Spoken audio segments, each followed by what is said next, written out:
Begesa di mana kita jo, begesa di mana kita jo, begesa di mana. Assalamualaikum warahmatullahi wabarakatuh. Bang Jo di sini balik lagi di program kita Begesa. Tepuk tangan. Oke, biasanya kalau Bang Jo itu selalu wawancara, ngobrol talkshow sama pemerintahan, sama instansi. Sekarang kita beralih ke salah satu SMP. Dan ini SMP-nya lumayan jauh kalau dari Meranjat begitu ya. Ini kita berada sekarang di SMP 3 Indralaya Selatan. Tepuk tangan buat Ibu Guru, Bapak Guru. Sehat Bu? Sehat, alhamdulillah. Bapak sehat ya? Oke, mohon izin dari studi 703 bakal ngobrol sama kepala sekolah kita, ada Ibu Latifawati, SPD MNSI. Dan kita bakal ngobrol sedikit Bu ya, masalah Di sekitar pendidikan khususnya anak murid begitu ya. Oke, dengan kabar tadi ya, SMP 3 ada Yayel, boleh? Boleh ada Yayel Bu ya? Oke. Gimana nih? SMP 3 Selatan, yes. Oke, SMP 3 Indralaya Selatan. Yes. Tepuk tangan lagi paling meriah. Nah, bahasa desa, bahasa Meranjat gitu, bahasa Palembang gitu. Campur lah. Campur aja, ijajakan aja ya. Kita ijajakan aja Bu ya. Oke, ya pastinya Bang Jo bakal nemenin kalian semua penonton Studio 703 dimanapun berada sampai merapat ke 50 menit ke depan. Dari yang pastinya Ibu Latifah, seorang kepala sekolah dari SMP Negeri 3 Indralaya Selatan. Dan jujur Bu, ini kali pertama Bang Jo sini sama tim. Dan yang pastinya surprise sekali karena melihat situasi sekolahnya lumayan luas ya begitu ya. Oke. Bersih dak? Belum sempat masalah yang jinggo tadi ya. Bentar lagi di jinggo ya. Oke. Bu, ada yang tanya dulu Ibu-ibu? Belum ya pembukaannya? Langsung ke topik kita dak? Langsung ke topik. Oke. Ibu Latifah kan sebagai seorang kepala sekolah SMP khususnya kan, kalau kita menyikapi tema kita yaitu minimnya perhatian orang tua kepada anak yang ber-IQ rendah, itu apa Bu penyebab utamanya? Oke, Bapak Ibu sekalian, saya akan mohon izin untuk menjawab pertanyaan dari founder kita, Pak Juri Arfat ya. Di sini akan mencikapi masalah latar belakang ya atau background dari siswa yang ber-IQ rendah. Sebenarnya siswa yang ber-IQ rendah di sini tidak terlalu banyak sebenarnya. Di antara sekolah ini berjumlah 345 personil, paling ada 5 atau 6 siswa yang seperti itu. Tapi di dalam sekolah yang sebesar ini juga, kalau terjadi hal-hal yang seperti itu, artinya mengganggu juga situasi sekolah. Walaupun cuma 3, 4, 5, 6 siswa, nah jadi kita perlu mensikapi dengan bijaksana, seperti itu. Nah kami di sini, guru-guru yang hebat ini, guru-guru yang punya inilah inisial yang luar biasa di sini. Nah, jadi kami kerjasama atau kami sama-sama untuk membina atau menghilangkan image-image bahwa siswa itu merupakan siswa yang agak bandel atau siswa yang IQ-nya rendah. Jadi kami sama-sama dengan cara kami sendiri seperti apa kami, misalnya kami dengan cara home visit misalnya. Home visit kita akan mencari tahu apa itu kira-kira penyebabnya sehingga siswa ini merupakan siswa yang termasuk IQ rendah. IQ rendah itu biasanya di bawah 100 Pak. Kalau dia sudah di atas 100 sudah IQ tinggi dia. 130 misalnya 120 sudah luar biasa itu. Tapi kalau di bawah 100 itu termasuk siswa yang sangat, ya boleh katakan siswa itu dikatakan membangkang ya bukan, dikatakan bengal ya bukan juga, tapi agak kurang nyambung selain dengan pelajaran-pelajaran yang diberikan oleh guru, seperti itu. Oke. Itu faktor utamanya apa Bu? Penyebab faktor utama sepertinya, gimana tuh? Ya, sepertinya kami sudah home visit ke rumah-rumah siswa, sepertinya keluarga. Seperti juga bisa juga broken home, atau juga ekonomi yang di bawah standar, ya kurang perhatiannya juga, nah seperti itu. Artinya kalau balik lagi ke tema Bu ya, itu kan minimnya perhatian orang tua kepada anak yang ber-IQ rendah. Berarti yang bisa disalahkan begitu keluarga? Iya, berjadi. Oke, kenapa keluarga tidak terlalu peduli terhadap pendidikan anak begitu Bu?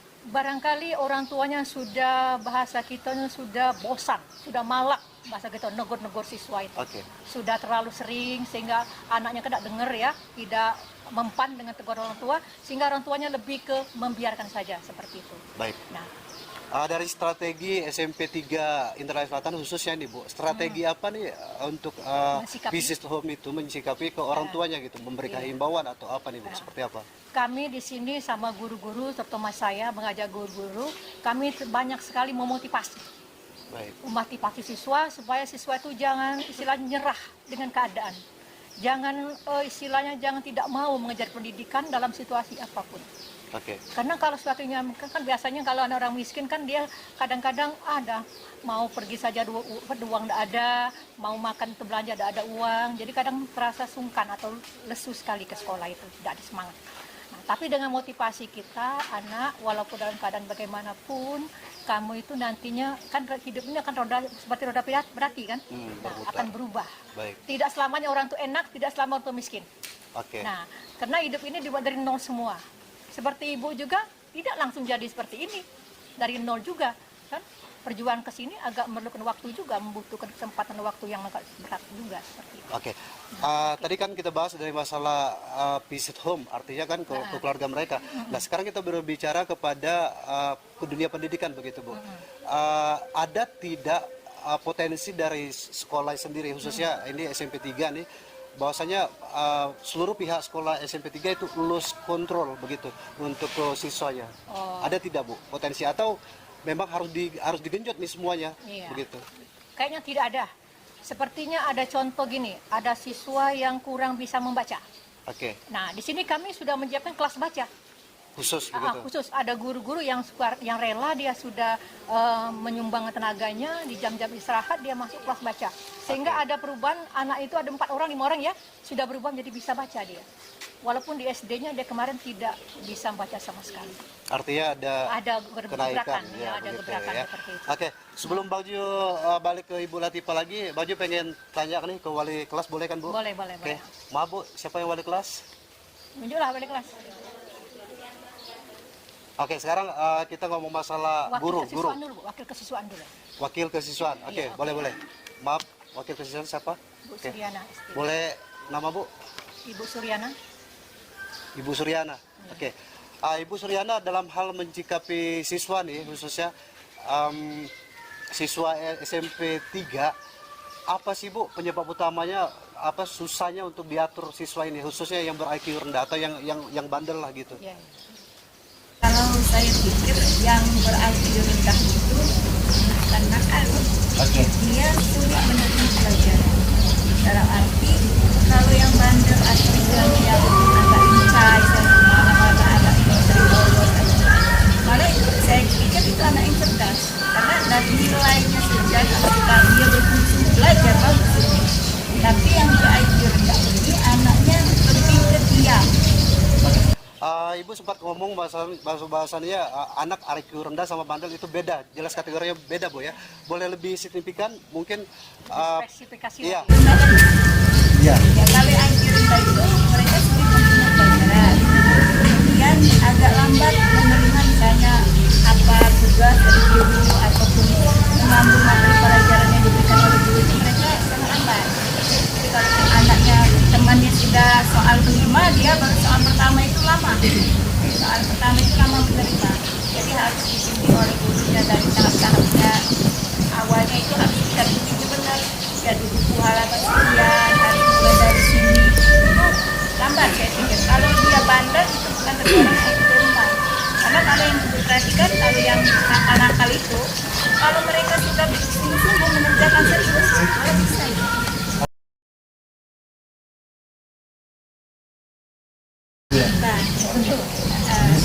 Lambat menerima saja. Jadi kita harus ekstra sabar menghadapi anak-anak di sekolah ini. Kalau saya katakan ada tidak terlalu banyak sih kalau anak-anak. IQ rendah tadi mereka dikatakan boleh katakan kalau tidak makan pelajaran. Iya. Tempat. Tempat. Oke, terakhir Bu, kita tanya Bu, cara Ibu sebagai pengajar bagaimana sih mencikapi siswa-siswa yang katakanlah bandel atau yang ber-IQ rendah? Lebih ke pendekatan humanis ya, anak yang lebih dekat ke kita tanya, walaupun kadang mereka juga ajak bicara, mereka susah misalnya nyambung apa yang kita inginkan, apa itu mengajak mereka untuk berbicara sedikit sudah bagus. Arti mereka mau berbicara dengan kita itu ada berkomunikasi dengan kita itu sudah bagus. Karena rata-rata anak-anak yang misalnya yang ber-IQ rendah tersebut kesulitan berkomunikasi dengan guru-guru. Dengan orang tuanya juga kalau kita tanya. Terima kasih Bu ya. Tepuk tangan boleh dong. Oh, keren. Sama Ibu siapa tadi, Pak? Suryani. Ibu Suryani. Oke. Baik lagi nih ke Ibu Latifah, Kepala Sekolah dari SMP 3 Indralaya Selatan, Bu. Ini Ibu memimpin, katakanlah memimpin kan bahasa gurunya begitu. Kira-kira berapa lama Bu di sini, Bu? Oh, di sini barusan per Februari 2022. Oke. Berarti baru setahun lebih. 3 bulan. Oke, sekarang nih Ibu sebagai kepala sekolah, inovasi apa nih yang sudah dilakukan Ibu atau yang Ibu sudah terapkan di SMP 3 Indralaya Selatan? Inovasi yang sudah aku lakukan yang tadi home visit. Home visit. Ya, langsung toh di situ kan kami ke sana home visit melalui perjuangan juga. Oke. Karena di sini agak dalam ke situ kebun, bahasa kitanya kebun. Di situ ada anjing, ada banyak ilalang, banyak lubang-lubang. Jadi kami kemarin hampir juga jeblos ke lubang ke sana. Jadi agak memerlukan perjuangan yang luar biasa juga ke sana. Jadi merupakan inovasi kita untuk membenahi siswa. Ada yang menarik Pak Jo. Oke. Kemarin kami ada siswa yang 3 bulan tidak mau datang ke sekolah. Dia balik ke Sukaraja Lama di situ. Jadi pas saya kunjungi ke rumah, saya kasih motivasi, saya nasihat. Kemudian ada pula orang tuanya kan, 3 orang tua, 1 ibu, 3 ayah. Baik. Jadi pas ada omongan saya, alhamdulillah sampai sekarang datang ke sekolah. Oke. Selama yang tidak sekolah dia 3 bulan, 4 bulan ibu ya kemarin yang si Aidil itu, sekarang mau dia sekolah. Karena saya tanya apa cita-cita kamu, mau jadi polisi. Oke. Ya, alhamdulillah. Oke. Saya jadi Berarti termasuk inovasi begitu ya. ada keberhasilan Tepuk juga, tangan dulu. alhamdulillah. Santai ya. Masih di program Begesah. Oke, ya. Oke, berarti masih semangat ya. Tenang, sudah ini makan gitu ya. Ya. Oke Bu, balik lagi ke sekolah SMP 3 deh, katakanlah begini. Tadi kan Ibu kita bahas masalah muridnya, sekarang kita bahas masalah gurunya, Wow, boleh? luar biasa itu. Oke. Adakah tidak Bu, menurut persepsi Ibu secara pribadi ini, ada tidak guru yang tidak memenuhi kriteria daripada tenaga pengajar gitu, berpendidikan tidak? Di sini khususnya dan juga di sekolah lain sepertinya sudah tepat semua. The right man in right place. Oke. Seseorang itu diletakkan sesuai dengan kemampuannya, tidak nyimpang. Oke. Ya. Nah, berarti ada yang guru bahasa ya di bahasa, ada guru bahasa Inggris ya di bahasa Inggris, ada guru bahasa Indonesia di bahasa Indonesia. Tapi tidak untuk kemungkinan kalau guru matematika bisa juga bahasa Inggris. Kenapa? Coba, mau tahu? Nah, karena dia juga mau belajar, Oke. mau ingin tahu, dia juga mau tahu kan. Misalnya mau dengan buku pelajaran, dengan buku yang ada di rumah, dibaca, dipelajari, bentuk kalimatnya seperti apa. Arti Malah- multifungsi begitu. Ya, multifungsi, multitalenta. Iya. Seperti itu. Pertama saya, Oke. I like English. Begitu ya. Seperti itu. Baik. Tapi walaupun ada kata-kata kadang-kadang kita buat secara bahasa kita, walaupun sebenarnya bukan seperti itu tulisannya ya. Karena kita kan kadang-kadang takutnya kalau nggak tahu kan seperti itu. Kalau tahu alhamdulillah. Seperti itu. Kemarin kan saya ngetes kau, rupanya lebih bisa. Nulis seperti private kemarin kan. Nah, Oke, kita masih ngomongin masalah siswa daripada SMP 3 Indralaya Selatan. Kalau boleh tahu Bu, ini SMP ini berdirinya di tahun berapa Bu? Aduh, belum sempat nanya aku. Tahun berapa lah ya? Tahun 64 barangkali ya. Berapa? 2003. Oh, baru berarti ya. Artinya negeri begitu Bu ya? 2003 ya. Baik. Oke, Bu, kalau kita ngomong masalah tenaga pengajarnya Bu, berapa jumlah ya Bu tenaga pengajar? Oh ya, jumlah keseluruhan baik tenaga PTT, yang PNS, GTT ada 33 orang. Oke. 34 sama penjaga. Oke. Dan satu lokal itu punya siswa berapa Bu? Maksimal 30 dan minimal 20. Maksimal 30, minimal 20 begitu ya. Campur artinya Bu ya. Iya. Oke. Oke, kita balik lagi ke guru boleh? Santai, kita santai saja. Oke. Santai ya. Biar lebih dada tegang lagi, tepuk tangan dulu buat SMP. Oke nih, Bu, kalau ngomongin masalah SMP 3 Indralaya Selatan lagi, balik lagi nih ke kegiatan eskulnya nih Bu. Kegiatan eskul dari SMP 3 apa nih Bu? Ekskulnya sejauh ini, karena kan kita lepas dari COVID ya. Kemarin ada COVID sempat 2 tahun lebih, jadi misalnya vakum dulu masalah ekskul. Jadi kemarin juga pas saya masuk ke sini belum juga ada ekskul. Nah, jadi saya buru-buru mencari tenaga untuk ekskul, pertama pramuka. Oke. Karena pramuka itu wajib. Yang diunggulkan apa nih Bu? Ekskul. Pramuka. Pramuka. Pramuka sementara Oke. ini pramuka. Karena saya mau silat, mau karate, ini belum ketemu dengan orang yang cocok. Baik. Seperti itu. Jadi yang ada pramuka barusan. Oke. Ini misalnya katakanlah warga Ogan Ilir pada khususnya nih mungkin punya keinginan sekolah di SMP 3 Indra Selatan nih, apa sih yang bisa dijual dari SMP 3 Bu untuk fasilitas kah atau apa ini? Kami mengharapkan pada orang tua, wali murid yang khususnya ada di Sukaraja Baru, Sukaraja Lama, dan juga di daerah yang sekitar ini yang merupakan zona dari SMP Negeri 3 Indra Selatan ini, kami berharap dengan sepenuh hati supaya anak-anak ini bisa didaftarkan di sekolah sini. Mudah-mudahan dengan sekolah sini, dengan apa-apa yang materi yang ada kami, dijamin akan menjadi anak yang pintar dan hebat nanti di sekolah ini. Karena di sekolah terbukti semuanya sarjana. Oke. Malah ada 3 yang gelarnya sini, 1 orang punya gelar 3 loh. Oke. SPD, SPDI, MSI. Banyak, mantap ya. Iya, mantap. Saya saja berdua gelar. Ada 3 gelarnya. Itu Bu Umay. Bu Oke. Umay Yuning, SPD, SPDI, MSI. Oke. 3. Dan sebelum kita commercial break, satu pertanyaan lagi nih Bu. Ibu kan sebelumnya nih sekolahnya kepala sekolah di sekolah lain begitu Iya. kan, baru masuknya ke SMP 3 nih. Sekarang Bang Jo pengen tanya, sekarang open your mind begitu. Apa sih perbedaan antara sekolah lama sama sekolah SMP 3 begitu Bu? Perbedaan. Sekarang nih tantangan nih, harus jujur nih Bu. iya. Jawabannya Bu.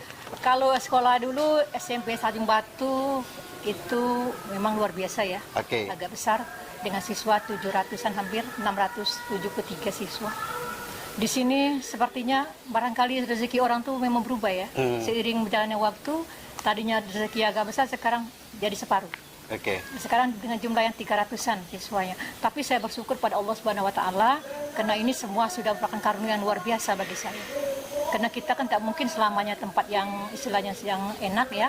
Karena kita barangkali juga merupakan cobaan kita juga, atau merupakan gaya hidup juga, atau merupakan suatu variasi lah bagi kehidupan kita.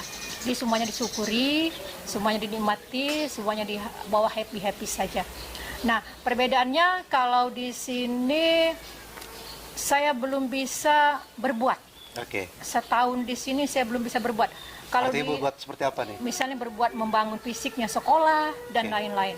Kalau Tanjung Batu kemarin saya 3 bulan di situ sudah bongkar gerbang, sudah buat yang setinggi 4 meter, dan juga setahun sebulan bongkar pagar sepanjang 154 meter, setahun 3 bulan ditambah sebulan lagi bongkar juga fondasi di depan ini, saya bikin juga kanopi dan benar-benar juga sekolah. Di sini saya rasanya belum bisa. Barangkali insya Allah ke depannya bisa. Itu termasuk tantangan Bu, Tantangan ya? juga iya. Oke, Bagus baik. sih. Terima kasih Bu ya. Oke, penonton Studio 703 dimanapun berada, kita masih di program Begesa. Santa. Oke, Bang Jo bakal balik lagi setelah commercial break berikut ini. Mano kita jo Begesa di mano kita jo Begesa di mano kita jo. Oke, masih di program Begesa Santai Jo, masih dengan narasumber kita dari SMP Negeri 3. Negeri 3 Indra Selatan, seorang kepala sekolah yang bernama Ibu Latifah Wati, SPD MSI ya. Meranjat. Asli Meranjat. Oke, Bang Jo agak lupa gelar tadi ya. Karena ada 2 kok gelar itu Iya. Bu ya. Oke. Nah, kenapa tiba-tiba kita balik lagi ke ruangan? Karena penontonnya lagi ada gawe-gawe gitu ya kira-kira. Oke, Bu. Kita balik lagi ke bahasan kita masalah dunia pendidikan, Bu. Sekarang kita lupakan sejenak untuk masalah SMP Negeri 3 Indra Selatannya, cuma kita ke umum begitu ya. Oke. Menurut Ibu ini bukan judgement ataupun kritik ke pemerintah, tapi ini sebagai persepsi dari seorang Ibu Latifah Wati begitu ya. Kalau menurut Ibu, persepsi Ibu secara pribadi, apa sih kurangnya dari dunia pendidikan yang ada di Indonesia? Sekarang kita ngobrol ke Indonesia gitu. Iya, sudah luas ya, sudah Iya. mengarah ke nasional. Oke. Oke, kalau pendapat saya untuk dunia pendidikan yang berkriteria sudah mengarah ke nasional, itu ke istilahnya mengarah ke pendidikan yang sudah mencakup ke Bapak. Ini sudah ada kaitan dengan Bapak Nadiem Makarim ini, Mendikbud RI ya kan. Gitu. Nah, kalau kami di sini sepertinya ada peningkatan. Yang pertama di bidang kurikulum. Kemarin di tahun 2006 itu ada kurikulum KTSP, ada kurikulum K13, juga ada kurikulum pembaruan dari K13. Tapi sekarang seiring jalannya waktu, adanya COVID, semakin juga pada pergantian menteri yang baru, kami sangat mengapresiasi sekali Menteri Pendidikan dan Kebudayaan Pak Nadiem Makarim ini, walaupun dia bukan seorang dunia pendidikan, namun dia mengerti benar dengan pendidikan ini, terutama dengan apresiasinya dengan lewat kurikulum Merdeka. Nah, di sini ekspektasi kami untuk mencapai kurikulum Merdeka ini merupakan hal yang sangat luar biasa. Sedikit juga agak ribet, agak rumit juga. Jadi kita harus perlu dengan ekstra benar-benar untuk mencapai atau mempelajari kurikulum Merdeka ini. Karena terlalu banyak item yang terlibat di situ. Seperti itu. Menurut pandangan Ibu deh, secara pribadi, pantaskah atau tidak pantaskah, atau perlu atau tidak perlu Kak untuk setiap tahun itu pembaruan dari kurikulum tersebut? Sebenarnya kalau dikatakan pantas tidak pantas, perlu tidak perlu, itu memang sudah merupakan kajian dari orang di atas kan. Biasanya sudah merupakan suatu tradisi, beda menteri beda pula aturan. Kan beda presiden beda pula aturan. Nah, kadang-kadang satu sisi kita istilahnya memahami kurikulum yang satu ini, tiba-tiba ganti menteri, ganti presiden, kok sudah berubah lagi kurikulum yang lain. Jadi di situ bahkan dilema juga bagi kami guru. Kemarin contohnya kurikulum K13 kita baru memahami, baru mau menerapkan, baru mau menguploadnya ke dunia media massa, tapi tiba-tiba ada lagi kurikulum Merdeka. Ganti lagi gitu ya. Dengan ada lagi program sekolah penggerak, guru penggerak dan lain sebagainya. Nah, ini kayaknya kurikulum Merdeka agak lebih ekstensi lagi belajarnya, lebih hebat lagi dibanding kurikulum 13. Ini yang dibakukan begitu untuk sekarang? Iya, sudah dibakukan sekarang ini. Malah sudah banyak tuntutan dari pemerintah untuk setiap sekolah itu harus merupakan satu profesionalnya untuk kurikulum 13 ini, kurikulum Merdeka ini. Sekarang kita balik lagi ke masalah umum lagi Mas Ibu. Kita ngomong masalah tenaga pengajar begitu Bu ya. Seorang Ibu Latifah ini yang sudah berkecimpung di dunia pendidikan sudah lama begitu Bu ya, otomatis berpengalaman. Nah sekarang Mbak Ju pengen tanya nih, ada tidak saran Ibu untuk tenaga-tenaga honorer khususnya yang ada di suatu lingkungan organ ilir begitu? Apa sih yang harus mereka lakukan begitu Bu? Aku yang pertama dari hati nuraniku sudah mendambakan atau menginginkan setiap guru yang mau honor ke sini atau menghubungi saya mengharapkan S2.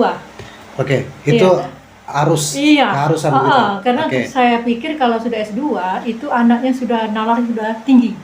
Nah, seperti itu. Kalau S1 kayaknya apalagi S1 yang kayak dadakan gitu ya. Kayak S1 instan seperti itu ya. Jadi agak kurang juga. Tapi kalau dia sudah S1 ke S2, jenjangnya berlinear lagi. Wow, itu keren. Berarti sudah bisa memajukan pendidikan tanpa diajari, tanpa dikasih pengarahan. Seperti itu. Di tempat yang berbeda di luar tadi Ibu sempat ngomong bahwasannya seorang guru ya khususnya yang ada di SMP Negeri 3 ini Bu, begitu. Itu multi talent Ibu bilang tadi begitu ya. Artinya multi talent kan yang harus ngajar matematika tapi tiba-tiba ngajar psikologi sosiologi misalnya bahasa Inggris begitu. Apakah itu tidak salah satu guyonan Bu di dalam dunia pendidikan atau memang harus keharusan begitu? Di luar beda mereka. Bukannya mengajar maksudnya. Harus tahu dan mengerti. Misalnya dia guru bahasa Indonesia, dia tahu juga bahasa Inggris. Diharuskan begitu.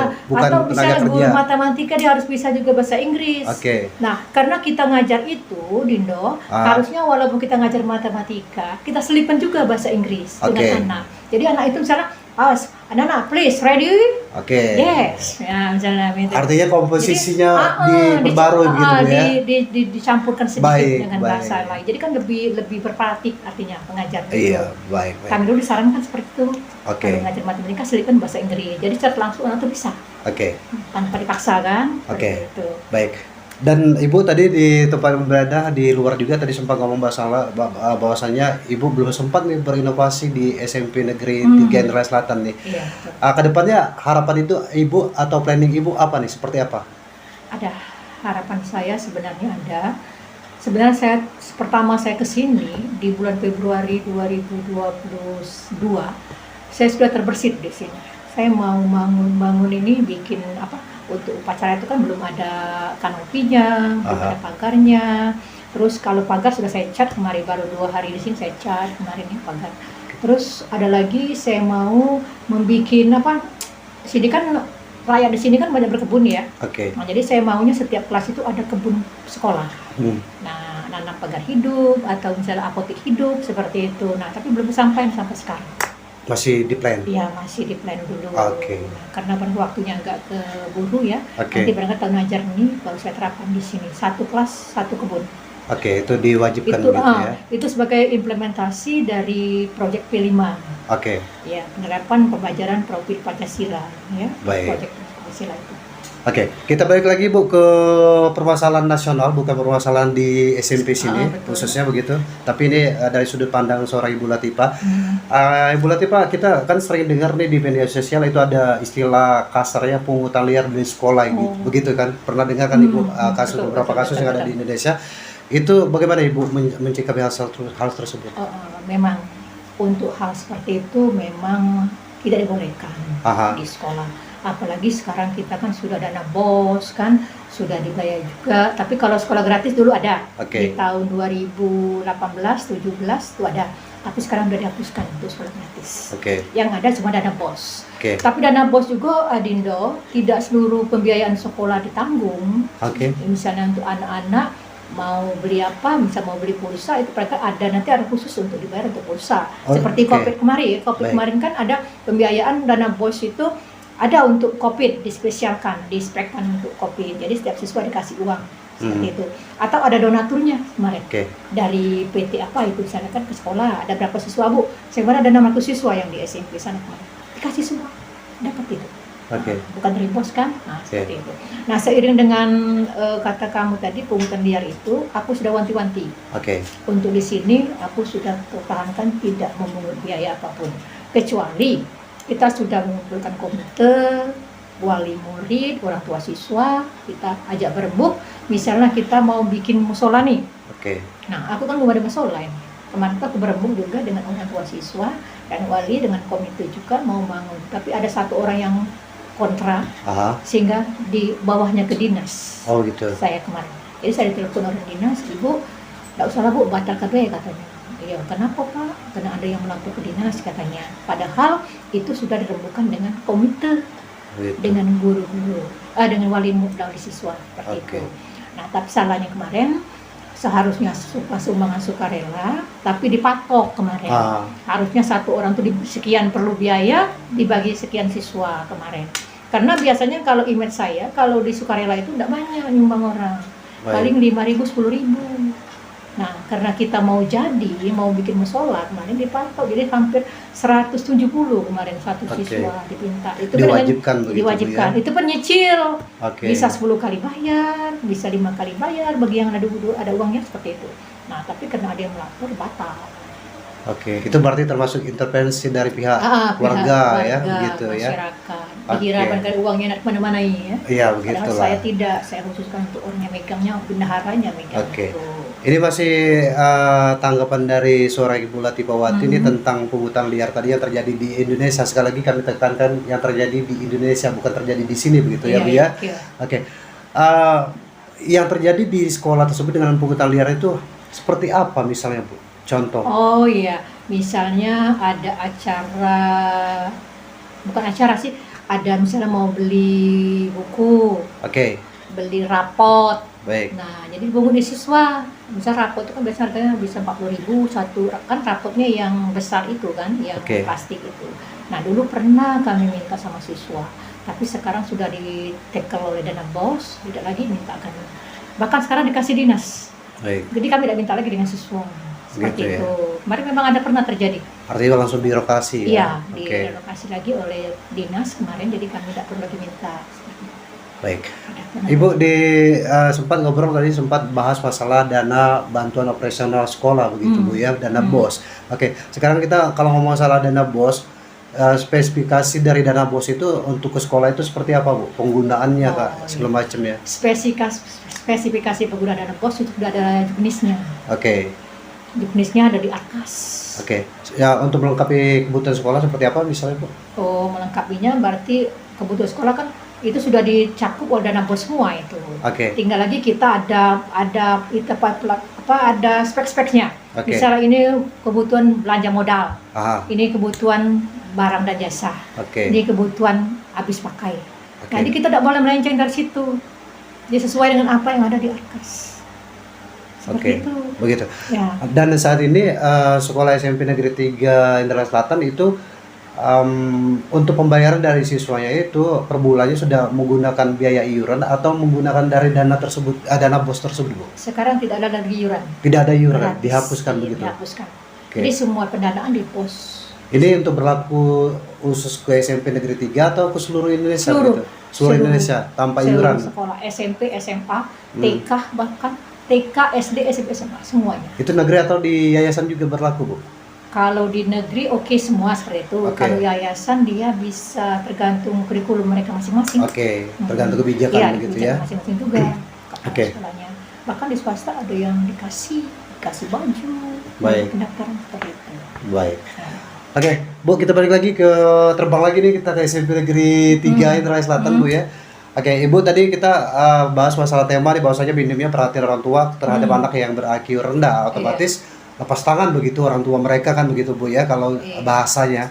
Nah, sekarang Ibu Latifah sebagai kepala sekolah dari SMP Negeri 3 Indralaya Selatan itu boleh menyampaikan ke orang tua sebenarnya apa sih yang harus dilakukan ke orang tua tersebut begitu. Silakan Bu. Assalamualaikum warahmatullahi wabarakatuh. Para ibu-ibu, wali siswa, orang tua, dan juga masyarakat yang berkaitan dengan anak-anak didiknya yang bersekolah baik di SD, dari TK, SD, SMP, dan SMA. Mohon perhatian yang agak ekstra juga untuk anak-anaknya, terutama anak-anak yang kurang berminat di dalam bidang pelajaran dan juga karakternya yang belum sempurna betul untuk anak didik itu. Jadi kami mohon keterlibatan orang tua untuk memperhatikan dan juga mengarahkan pada siswa tersebut supaya siswa jangan lupa diri dan jangan lupa lepas kontrol dari orang tuanya. Karena kalau guru itu cuma membinanya dari jam 7.30 sampai jam 2 atau jam 14 siang. Jadi selebihnya kami serahkan kepada orang tua untuk mendidik siswa tersebut menjadi orang yang berguna bagi agama, nusa, bangsa, dan negara. Jadi jangan sampai Bapak Ibu sekalian tidak dipedulikan anak-anaknya. Kasihan anak-anak, rugi. Itu anak adalah harapan bangsa kita semua. Baik. Seperti itu. Terima kasih Bu ya. Itu harapan yang paling dalam dari hati. Nurani yang paling dalam. Iya, begitu ya. Oke Bu, sebelum kita closing Bu ya, Pak Haji pengen tanya lagi nih menyikapi statement dari tenaga pengajar yang ada di luar tadi sempat bilang begini, bahwasannya murid yang ber-IQ rendah sama siswa yang bandel begitu, itu yang bandel itu belum tentu bodoh begitu Bu ya. Ini dari seorang Ibu Latifah menyikapi hal tersebut bagaimana Bu? Memang benar. Benar. Anak yang bandel benar. itu tergolong hiperaktif. Oke. Iya, anak hiperaktif belum tentu buyar. Oke. Bahkan terlalu pintar sih anak hiperaktif. Oke. Nah, cuman cara memanagenya seperti apa? Baik. Gitu. Nah, tapi kalau IQ-nya yang standar tadi, itu tidak termakan pelajaran maksud itu, tidak mengikuti. Kita kasih pelajaran ini dia nolak, sehingga secuil pun tidak nulis, dan tidak dengar juga. Nah, itu Baik. berarti memang kondisi otaknya malah agak kurang, lemah ya seperti itu. Nah, makanya kita selaku orang tua itu harus istilahnya dimotivasi siswa seperti itu. Nah, kamu butuh apa nak? Apakah butuh buku ini nak? Butuh buku ini seperti itu. Nah, saya kemarin sudah juga pernah saya suruh ke depan saya juga anak yang di bawah IQ. Saya kasih motivasi. Nah, kamu mau belajar cara seperti apa? Apa kau nak ke rumah ibu? Minta ajar sama ibu? Aku kau nak di sini ya? Bu, malu bu ke rumah ibu. Aku galak ke rumah ibu. Kata dia nah, kayak kau ajari belajar matematika. Ayo. Mau belajar bahasa Inggris oke. Nah, asal kau galak. Nah, aku besok harinya lupa pula dia ngomong itu. Di sini galak kan? Nah, Ada satu kali siswa juga yang paling nakal di sini, yang Putra Kusuma itu. Pas Ado ini kusuruh kan tidak merokok, jadi ku razia duitnya, aduh 20.000, ku ambil duitnya. Nah duit ini tabungan ibu bela. Ya bu, aku nabung dengan ibu nih, yang katanya galak, aku nabung dengan ibu. Iya. Jadi besoknya mbak nabung, nggak nabung, nak ketemu dengan aku nih, masuk ke ruangan ini. Bu, ada tak ibu kepala sekolah? Ada. Nah, jadi nggak nabung, sampai 70.000 tabungan itu, diembeknya lagi, nak beli baju pramuka katanya. Nah, itu. Nah, jadi kan dari sini dia kurang perhatian. Kalau diperhatikan dia semangat anak seperti itu. Oke. Nah, jadi aku kemarin tuh sempat kuajari dulu duduk sini. Nah, kau nak ngajari, nah, kali-kali seperti ini nak. Nah, itu. Galak dia belajar, tapi karena dia pengaruh lingkungan lagi, balik lagi cak biasa. Oke. Nah, Baik, Bu, sekarang kita ngomong Ibu, harapan Ibu untuk khususnya tenaga pengajar, siswa-siswi yang ada di SMP Negeri 3 Indralaya Selatan ini, apa nih Bu? Boleh disampaikan pesan? Oh Oke. iya. Saya berharap untuk seluruh guru pada umumnya di SMP Negeri 3 Indralaya Selatan ini, karena guru-guru sini saya anggap sudah berpotensi semua, dan juga guru-guru di sini merupakan orang-orang hebat yang berkompeten semua. Kalau masalah mendidik anak rasanya tidak bisa diragukan lagi, sudah merupakan suatu yang luar biasa dengan kebijakan-kebijakan yang lebih efisien lagi, dengan apa istilahnya pendidikan yang sangat mumpuni juga di sini. Bahkan di sini aku punya gelar 3, ada satu orang guru di sini. Nah, tapi ada satu kelemahan dari guru kami di sini. Kalau ada siswa yang bermasalah, itu kayaknya kalau mau menangannya secara serius sering-sering dia kayaknya kewalahan. Jadi kadang-kadang saya nih jangan seperti itu Bu, kita terus berjuang. Anak-anak ini kan tidak tahu kita kapan dia berubahnya, kan kalau dia berubah kan tidak tahu kita, jadi besok lusa dia berubah. Tapi kalau memang dia tidak berubah seperti ini, kadang-kadang guru tuh merasanya bosan. Oke. Kadang-kadang wadah Bu, berhentilah Bu, kita keluar aja anak ini. Jangan, kita harus kembalikan ke bagian anak. Siapa tahu anak ini ada perubahan nanti. Baik. Kan bagian anak kan tidak tahu, kita tua anak ayam pun kita tidak tahu, apalagi tua manusia kan, seperti itu. siap. Ya, seperti itu. Itulah untuk guru-guru kita sayang, seperti itu ya, harus bersabar untuk mendidik anak-anak kita ke depannya. Oke. Terima kasih. Ibu Latifawati SPD MSI, terima kasih banyak nih sudah diizinkan ngobrol sedikit-sedikit kita Bu ya. Terima kasih, yang pastinya sukses buat SMP Negeri 3 Indralaya Selatan. Salam buat guru, siswa-siswi, dan kita tutup juga Bu ya. Oke. Semoga berkenan dengan Amin. apa yang Ya, saya mudah-mudahan sama-sama Bu ya. Iya. Sama-sama. Oke. Baik, pemirsa Studio 703 dimanapun Anda berada, yang pastinya jika orang tua bertanya apakah penting pendidikan bagi anaknya, jawabannya sangat penting.